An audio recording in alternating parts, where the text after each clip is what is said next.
Jammu Poonch national highway पर जो national highway का स्ट्रेच बंद करके रखा हुआ था क्योंकि भाटा दूरियां फॉरेस्ट में एनकाउंटर चल रहा था 20 दिनों से। आज 20 दिनों के बाद नेशनल हाईवे के उस स्ट्रेच को खोल दिया गया है। मैं इस समय जड़ावाली गली में हूं। जड़ावाली गली का वो स्पॉट है जहां पर कल तक बैरिकेडिंग की गई थी, लेकिन आज वो बैरिकेडिंग हटा दी गई है। आप मेरे पीछे देख सकते हैं, यहीं से वो रास्ता है जो रास्ता एक जड़ावाली गली की तरफ मुड़ता है और मेंढर रोड की ओर जाता है। और अब पब्लिक देख सकते हैं कि पब्लिक भी यहाँ पर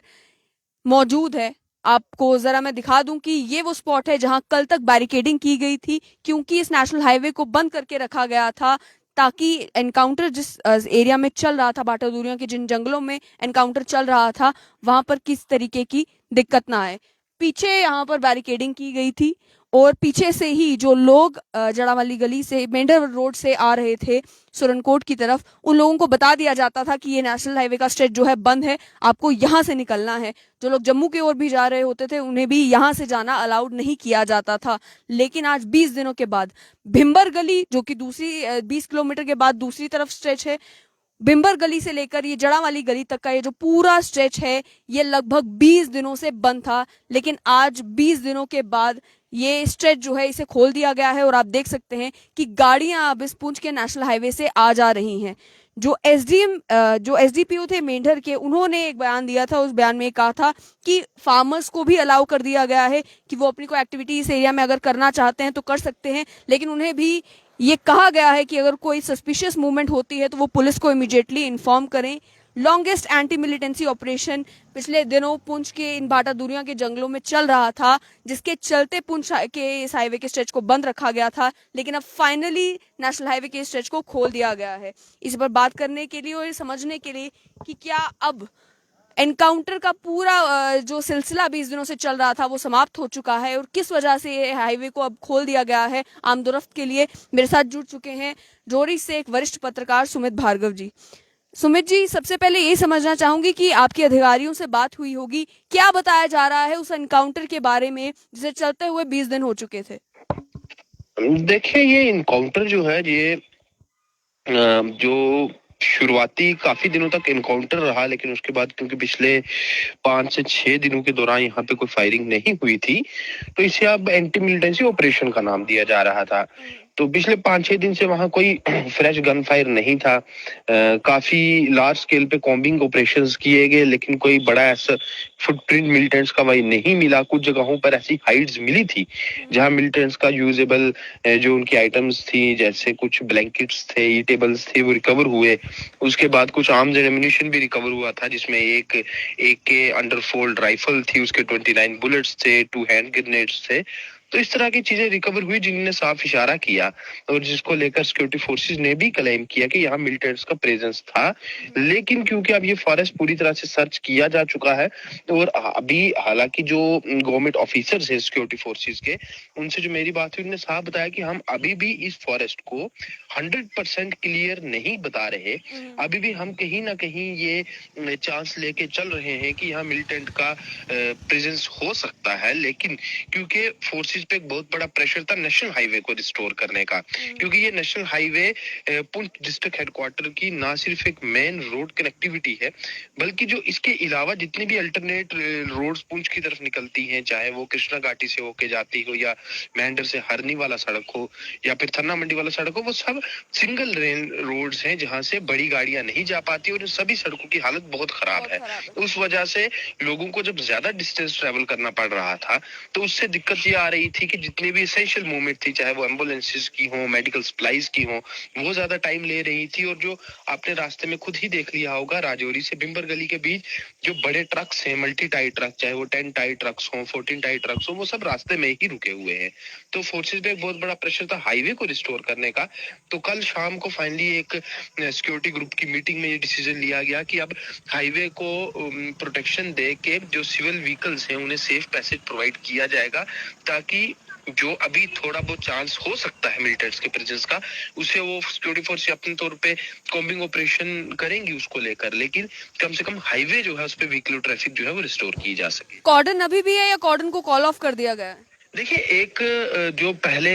मल्टी टायर कॉर्डन था और जो बड़ा स्ट्रिक्ट कॉर्डन था जिसमें कि इनकाउंटर भी हो रहे थे, एंटी मिलिटेंसी ऑपरेशन में कॉम्बिंग ऑपरेशन, कॉर्डन सर्च ऑपरेशन, वो सब मल्टी डायमेंशनल एक अप्रोच में रहती है एसओपीज को लेकर, वो सब रेगुलर चल रही थी। अब कॉर्डन वहां पे जरूर है लेकिन वो एक थिन कॉर्डन है और जिसे हम कहेंगे सिंपल एक कॉम्बिंग ऑपरेशन चलाया जा रहा है। जो पहले वो पूरा एरिया सील किया गया था, किसी की मूवमेंट उस फॉरेस्ट की तरफ नहीं थी, अब उतनी स्ट्रिक्टनेस नहीं है। हालांकि अभी भी वो जो नाड़ खास के फॉरेस्ट है वहां पे कॉम्बिंग ऑपरेशन कंटिन्यू है, लेकिन जो हाईवे की मूवमेंट है वो भी रिस्टोर्ड है और जो गाँव के आगे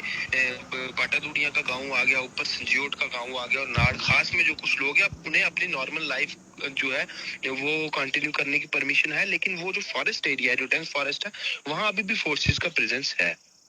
आतंकियों को लेकर क्या कोई खबर अभी तक मिली है कि क्या पॉसिबिलिटी है, चाहे वो थिन पॉसिबिलिटी हो, क्या कोई पॉसिबिलिटी है कि आतंकी उस कॉर्डन से स्लिप आउट हो चुके हैं, वहां से निकल चुके हैं? बिल्कुल एक ब्लीक चांस है कि मिलिटेंट्स वहां पे अंदर हों। वो बहुत ही ब्लीक चांस है जिसे हम ऑलमोस्ट जीरो पॉसिबिलिटी कहेंगे, बट हम बिल्कुल जीरो पॉसिबिलिटी तो नहीं मानेंगे, ऑलमोस्ट जीरो पॉसिबिलिटी लेके चले कि वहां अंदर कोई भी मिलिटेंट्स का लाइव प्रेजेंस होगा। दूसरा कुछ चांस है हल्का सा टू सम एक्सटेंट कि वहां पे मिलिटेंट्स का कोई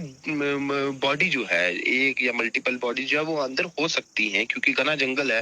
एक सर्च की जा चुकी है लेकिन अब हो सकता है सर्च में कुछ इस तरह की चीज भी निकल के सामने है, लेकिन उसका भी बड़ा कम चांस है। और जो मैक्सिमम इसमें सिचुएशन जो इस वक्त निकल के आई है वो यही दिखा रही है कि वहां से मिलिटेंट्स कहीं इनकाउंटर के दौरान या कहीं उसके बाद जो ये कॉर्डन चलता रहा, एंटी मिलिटेंसी ऑपरेशन चलता रहा, इसी में कहीं वो कॉर्डन से भागने में कामयाब रहे हैं।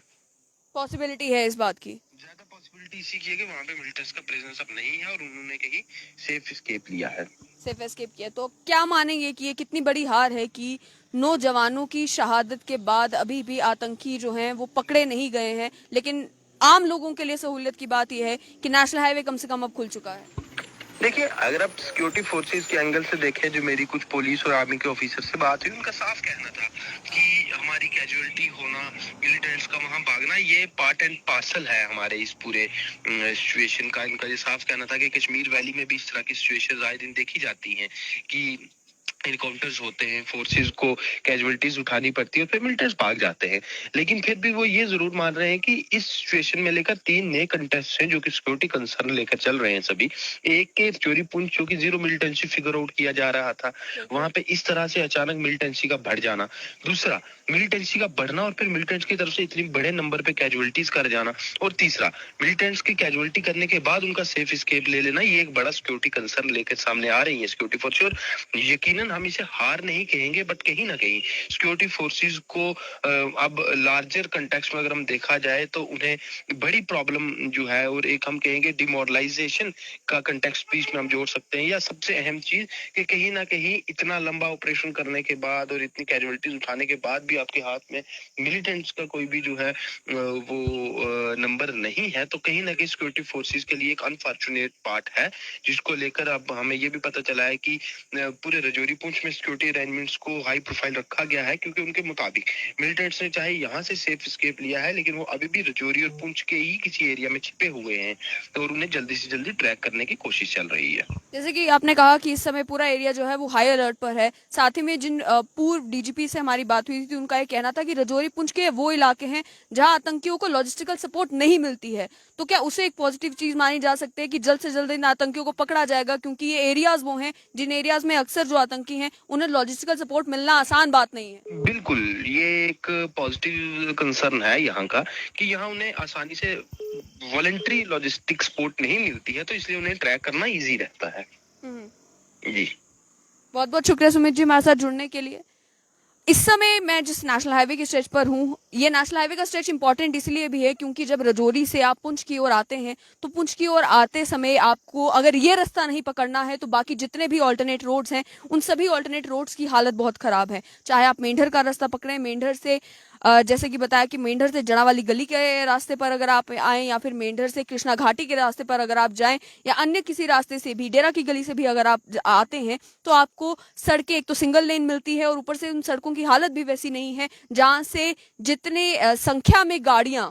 रजौरी से पुंछ आती हैं, जम्मू से पुंछ आती हैं, उतनी संख्या में गाड़ियां आराम से सेफली जो है मूवमेंट कर सके, बिना गाड़ियों का नुकसान हुए, बिना आम लोगों की जान का नुकसान हुए, क्योंकि रास्ते इतने डेंजरस हैं। इस वजह से भी ये नेशनल हाईवे जो खोला गया है, आम लोगों का ये कहना है कि काफी अच्छा कदम उठाया गया है कि हाईवे अब खुल चुका है, आम लोगों को दिक्कत परेशानी नहीं होगी। लेकिन वहीं 20 दिन से ये जो एंटी मिलिटेंसी ऑपरेशन चल रहा था, इस एंटी मिलिटेंसी ऑपरेशन के चलते हुए भी अभी आर्मी को कोई सक्सेस, सिक्योरिटी फोर्सेस को कोई सक्सेस यानी कि आतंकियों को न्यूट्रलाइज किया हो, वो अभी तक देखने को नहीं मिला है। कैसे देखते हैं कि कल ही हमने भिम्बर गली पर हम रिपोर्ट कर रहे थे कि किस तरीके से स्ट्रिक्ट बैरिकेडिंग की गई थी, ये इंश्योर करने के लिए कि इस हाईवे के पास से कोई भी अगर गुजरे, आम आदमी जब सिविलियन गुजरे तो किसी डेंजर में वो ना हो, ये इंश्योर करने के लिए आर्मी ने, सिक्योरिटी फोर्सेज ने बैरिकेडिंग करके रखी हुई थी और इस नेशनल हाईवे के स्ट्रेच को बंद किया था। कॉम्बिंग ऑपरेशन हुआ तो अब इस नेशनल हाईवे को खोल दिया गया है। नेशनल हाईवे को खोलना जाहिर सी बात है, army, paramilitary forces, Jammu and Kashmir police,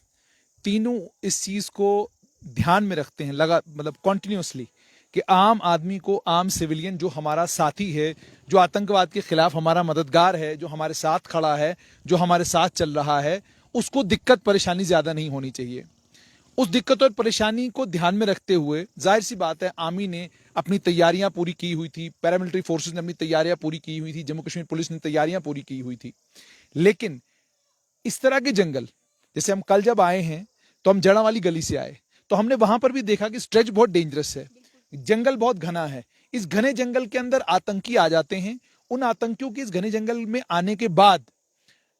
जब तक आप श्योर न हो 100% कि यहां आतंकी नहीं है, तब तक आप इस रोड को अगर आम आदमियों के लिए खोल देते तो दो दिक्कतें हो सकती थी। दिक्कत नंबर एक ये, मान लीजिए होस्टेज सिचुएशन हो जाए कि अचानक आतंकवादी एक गाड़ी के आसपास आ जाएं और एक गाड़ी को हाईजैक कर लें, या किसी बस को हाईजैक कर लें, या किसी बस के अंदर घुस जाएं, आम सिविलियनों को नुकसान पहुंचाने की कोशिश करें। और ऑलरेडी घाटी में 7 आम नागरिकों की हत्या वो लोग आतंकी कर चुके हैं, 7 आम लोग जो हैं वो शहीद हुए हैं। तो एक तो ये कंसर्न। दूसरा कंसर्न ये कि ऑलरेडी 9 जवान शहीद हो चुके हैं और कैजुअलिटी नहीं लेनी, ये दूसरा कंसर्न। तीसरा कंसर्न ये कि अब आतंकियों को न्यूट्रलाइज करना है, ये सबसे इंपॉर्टेंट एस्पेक्ट था इस सारे ऑपरेशन का। इस सारे ऑपरेशन के खत्म होने के बाद आज जो ये हाईवे खोला गया है, मैं अपने जाती तौर पर यह मानता हूं कि सिक्योरिटी फोर्सेस इस बात को लेकर आश्वस्त हो गई हैं कि या तो आतंकी मारे गए हैं या तो आतंकी अब इन जंगलों में नहीं है। ठीक है, इसका मतलब आम लोगों के लिए यह हाईवे सेफ है, आम लोगों के लिए हाईवे खोल दिया गया है। तो यहां हमको यह समझना चाहिए, आर्मी, जम्मू कश्मीर पुलिस और पैरामिलिट्री फोर्सेस,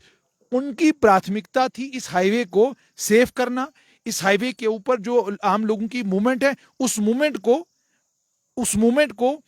बिल्कुल सेफ बना देना। तो इसका मतलब हो गया मूवमेंट आपकी सेफ बन चुकी है। तो जो आतंकियों का पहला टारगेट था, वो टारगेट साफ तौर पर नजर आता है कि आप जब इस जैसे घने जंगल में, बीजी के घने जंगल में, जब आप इस घने जंगल के अंदर, बाटा दुनिया के घने जंगलों में आए हैं, तो आप आए क्यों हैं? तो स्ट्रैटेजिकली इसका मतलब ऐसा लगता है आतंकियों का मकसद यह था कि इस हाईवे को क्या करना, इस हाईवे को आम नागरिकों के लिए क्या बना, अनसेफ बना देना, ताकि डैमेज करना, आम नागरिक जो है इस हाईवे के ऊपर मूवमेंट ना कर सके। पहली बात तो ये हो गई कि उसको सेव कर दिया गया। अब जहां तक आपने दूसरी बात कही, मैं सुमित के साथ भी जब बातचीत कर रहे थे मैं सुन रहा था, आपने कहा कि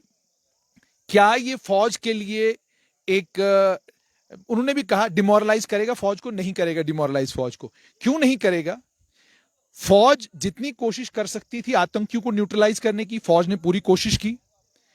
और उसके बाद जो हथियार था वो सारा हथियार भी इस्तेमाल किया गया। जो गुफाएं थी, जिन गुफाओं के अंदर आतंकी छुप सकते थे, उन गुफाओं को भी ध्वस्त किया गया, आईडीज डिस्ट्रॉय की गई, सामान बड़ी मात्रा में डिस्ट्रॉय किया गया। अब चूंकि ये घना जंगल है, इस घने जंगल में आप जब कॉम्बिंग ऑपरेशन करते हैं, कॉम्बिंग ऑपरेशन का पहला एस्पेक्ट कि आपने नेशनल हाईवे को सेफ बना दिया, आम नागरिक नेशनल हाईवे के ऊपर चलेगा, आपकी एक परेशानी खत्म हो गई। जो आपके ऊपर पब्लिक प्रेशर था, जो आपके ऊपर पॉलिटिकल प्रेशर था, जो आपके ऊपर समाज का प्रेशर था कि जी आपकी नेशनल हाईवे जो है वो अनसेफ हो गई हुई है, नेशनल हाईवे के ऊपर जो आम नागरिक चल नहीं पा रहा, आम गाड़ी चल नहीं पा रही, आपको मेंढर का रास्ता लेना पड़ता है, आपको बोफलियाज वाला रास्ता लेना पड़ता है, 3 रास्ते अलग अलग लेकर आपको पुंछ पहुंचना पड़ता है, वो वाला सिलसिला खत्म हो गया। जहां तक रहा आतंकियों को न्यूट्रलाइज करने की बात, सफलता इसमें यह है कि 9 जवानों की शहादत के बाद जिस तरीके से पूरा एरिया कॉर्डन ऑफ किया गया और उसके बाद जो ऑपरेशन चला, उस ऑपरेशन की सफलता यही है कि या तो आतंकी मारे गए हैं या वो इस एरिया से निकल गए हैं। मगर यह बात भी तय है कि वो जहां भी जाएंगे, जिस भी जगह जाएंगे, फौज की लगातार नजर उन आतंकियों के ऊपर बनी रहेगी। फौज के साथी, जैसे मैंने आपको पहले ही कहा, आम नागरिक जो है वही फौज की मदद करता है, वही फौज को बताता है कि आतंकी हैं कहां, कहां पे हैं, कौन सी लोकेशन पर है। तो एरिया भी ऐसे, यहाँ से इनपुट मिलना बहुत आसान है, क्योंकि लोग, एक तो इनपुट मिलना आसान है, दूसरा फौज जानती है, जरूर कोई ना कोई स्ट्रैटेजी बनाई गई होगी, जरूर कुछ न कुछ फौज ने सोच समझकर ही इस रास्ते को आम नागरिकों के लिए खोला है। यह सोचना कि फौज आतंकियों के मुकाबले में किसी भी समय हार मानेगी, ऐसा कतई नहीं होता। फौज जिस भी समय कोई भी ऐसा कदम उठाती है तो वो बिल्कुल एक स्ट्रैटेजिकली सोचा समझा कदम होता है, उसके पीछे एक वेल थॉट आउट स्ट्रैटेजी होती है। और वेल थॉट आउट स्ट्रैटेजी ये है कि अगर बाटा दूरियां के जंगलों में नहीं तो किसी और जंगल में आतंकी जरूर जो है फौज के कॉर्डन में आएंगे और मारे जाएंगे, ये बात तो बिल्कुल साफ है। बट एक चीज जो इस ऑपरेशन ने फौज को भी और जम्मू कश्मीर पुलिस को भी समझाई और सिखाई, नंबर एक, कि आप पुंछ और राजौरी के इस इलाके को आप इग्नोर नहीं कर सकते, इजी नहीं ले सकते। एलओसी के ऊपर जो आज भी इन्फिल्ट्रेशन हो रही है, उन रूट्स को आपको देखना होगा। क्या ये इन्फिल्ट्रेशन केवल मात्र एलओसी से हो रही है या इस इन्फिल्ट्रेशन के लिए कोई टनल्स बनाए गए हैं, कोई टनल खोदे गए हैं? और उसके बाद जो जंगलों के आपके सिपाही हैं, जो जंगलों में आपके मददगार हैं, आपको उनके साथ अपना रिलेशनशिप और घनिष्ठ करना होगा। इसलिए घनिष्ठ करना होगा क्योंकि वही लोग आपको बताएंगे ये लोग कहां पर है। और आपने ये भी देखा होगा कि जितने भी पुलिस के आला अधिकारियों से हमारी बात हुई, सबने एक बात कही, ह्यूमन बड़ा इंपॉर्टेंट है, ह्यूमन इंटेलिजेंस आपके लिए बहुत ज्यादा इंपॉर्टेंट है। वो इन इलाकों को लेकर भी यही कहा क्योंकि टेरेन इस तरीके की है कि जिस टेरेन में आमतौर पर कोई भी ऑपरेशन बिना अगर ह्यूमन इंटेलिजेंस के, बिना लोगों की मदद के हो तो वो पॉसिबल नहीं हो पाता। तो लोग बड़े ज्यादा इंपॉर्टेंट है। बिल्कुल, आपकी जो टेक्निकल इंटेलिजेंस है ना, वो टेक्निकल इंटेलिजेंस एक जगह जाकर जो समाप्त हो जाती है। कई जगहें ऐसी लोकेशंस आपको मिलेंगी इन जंगलों के अंदर जहां पर आपका इंटरनेट चलता ही नहीं, जहां पर आपका मोबाइल चलता ही नहीं। वहां क्या चलेगा फिर? वहां ह्यूमन इंटेलिजेंस है, वहां वो आम नागरिक है, जिस आम नागरिक के साथ अवाम और फौज के बीच शेफर्ड्स हैं जो वो रास्ते जो हैं बखूबी जानते हैं। और जाहिर सी बात है, इन्हीं में से अब इतने लोग गिरफ्तार भी किए गए हैं, लगभग 12-14 लोग गिरफ्तार किए गए हैं। उन लोगों से भी पूछताछ होगी। कुछ लोग नेपाल गए हुए थे जो आतंकियों के संपर्क में थे, उनसे पूछताछ होगी। एक आतंकी जो यहां पर मारा गया वो कोटबलवाल जेल से लाया गया था। उसके बाद अब स्थिति क्या है, इसमें एक बात हमको स्पष्ट तौर पर समझनी होगी कि फौज ने इतना कर दिया है कि आपके हाईवे को सेफ कर दिया है कि आप इस हाईवे के ऊपर अब चल सकते हैं। लेकिन यह सोचना कि फौज ने आतंकी फौज से बच के निकले हैं, यह मैं मानने के लिए तैयार नहीं। 2-4 दिन, 10 दिन, कहीं ना कहीं किसी न किसी जंगल में आतंकियों का फौज का टाकरा होगा और वो मारे जाएंगे। बहुत बहुत शुक्रिया। तो एक बार फिर आपको बता दें कि मैं इस समय जड़ा वाली गली उस स्पॉट पर हूं जिस स्पॉट पर कल तक बैरिकेडिंग थी, कल शाम तक बैरिकेडिंग थी, लेकिन आज सुबह होते ही ये खबर आई कि ये जो जम्मू पुंछ नेशनल हाईवे का जो स्ट्रेच भिंबर गली से लेकर जड़ावाली गली तक का था, जिसे 20 दिन तक बंद रखा गया था क्योंकि एंटी मिलिटेंसी ऑपरेशन चल रहा था भाटा दूरियां के जंगलों में, वो आज आम पब्लिक के लिए खोल दिया गया है। जिसके आप साफ दृश्य देख सकते हैं कि चाहे आम ट्रक्स हो, ट्रॉलीज हो, बसेस हो, आम लोगों की गाड़ियां हो, वो भी अभी स्ट्रेच से गुजर पा रही हैं। और वो लोग जो राजौरी से पुंछ आ रहे थे, जम्मू से पुंछ आ रहे थे, जिन्हें दिक्कतों का सामना करना पड़ रहा था उन ऑल्टरनेट रस्तों की वजह से, चाहे वो मेंढर का रास्ता हो, चाहे अन्य रास्ते हो, उन्हें अब एक चैन की सांस लेने का मौका मिला है क्योंकि इस नेशनल हाईवे को खोल दिया गया है। फायदा एक और ये भी है कि अब ये जैसे आप देख रहे हैं कि पैसेंजर बसेज यहाँ से गुजर रही है, इन्हें अलाउ इसीलिए किया गया है क्योंकि पुंछ का ये नेशनल हाईवे का जो स्ट्रेच है जिसे अभी तक बंद किया गया था, ये अब सेफ है लोगों की मूवमेंट के लिए, सिविलियंस की मूवमेंट के लिए। लेकिन वही सवाल ये बनता है कि जो ऑल्टरनेट रास्ते थे, उन रास्तों से होकर अगर आपको पुंछ पहुंचना होता था तो समय भी ज्यादा लगता था, गाड़ी का नुकसान भी ज्यादा होता था, जिस वजह से काफी प्रेशर भी था आम पब्लिक की तरफ से और पॉलिटिकल प्रेशर भी था कि इस हाईवे को खोला जाए ताकि आम लोगों को कोई दिक्कत परेशानी ना हो। वहीं जिन पुलिस के आला अधिकारियों से भी हमारी बात हुई, उनका भी यही कहना था कि ये फर्ज बनता है जम्मू कश्मीर पुलिस का ये इंश्योर करने का कि कहीं पर भी आम लोगों को अगर दिक्कत आती है तो उस दिक्कत परेशानी के लिए एक वे आउट निकाला जाए कि किस तरीके से आम लोगों को फैसिलिटेट किया जाए कि वो किसी भी जगह से अगर उन्हें परेशानी आ रही है वो इजीली मूवमेंट कर सके। इसी का नतीजा है कि आप आज देख सकते हैं कि जड़ावाली गली के जिस स्पॉट पर मैं इस समय हूँ, आज यहाँ पर कोई बैरिकेडिंग नहीं है और लोग इस नेशनल हाईवे के स्ट्रेच से आ जा पा रहे हैं।